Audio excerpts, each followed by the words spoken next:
যে সময় স্বৈরাচারী শাসক জামাতে ইসলামের নেতাদেরকে অন্যায়ভাবে জুডিশিয়াল কিলিং করে একের পর এক হত্যা করছিল, সেই সময় এই সিংহ পুরুষ অকুত ভয় নিয়ে তিনি জামাত ইসলামের হাল ধরে সারা বাংলাদেশে জামাত ইসলামকে সুসংগঠিত করেছেন।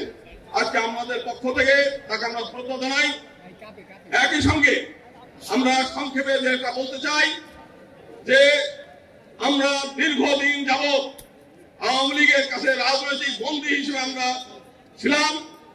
1952 সালে যেদিন আওয়ামী লীগ গঠন হয়েছে সেই দিনই তারা হিন্দু সম্প্রদায়ের প্রতিনিধিত্ব অস্বীকার করে প্রতিনিধিত্বকে ধ্বংস করার জন্য উদ্দেশ্য নিয়েই তারা আওয়ামী লীগ গঠন হয়েছে।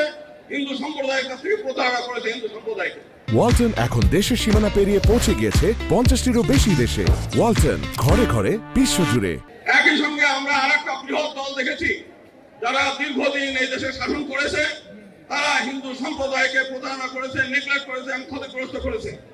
2001 সালে আমরা দেখেছি বিএনপি ক্ষমতায় আসার পরে ভোলার কর্পোরেশন শুধু একটা উপজেলায় 200 জন হিন্দু নারীকে ধর্ষণ করেছে, তারা সেটা বিচার করে নাই।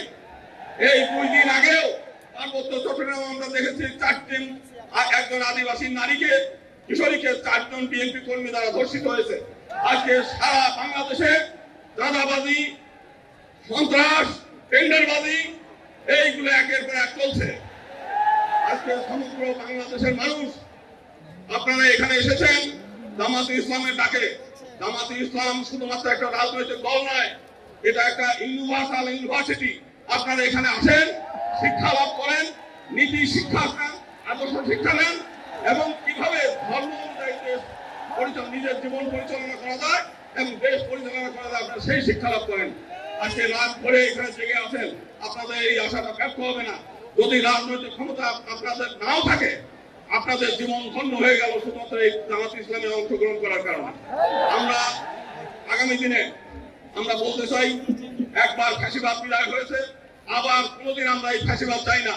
এখানে জুলাই আন্দোলনের শহীদ পরিবারের সদস্যরা আছে, যদি আবারও এই দেশে পিআর সিস্টেম ছাড়া যদি নির্বাচন হয়, আবার ফ্যাসিবাদ আসবে, আবার আপনাদেরকে এই ফ্যাসিবাদ সরানোর জন্য আবার জীবন দিতে হবে, রক্ত দিতে হবে।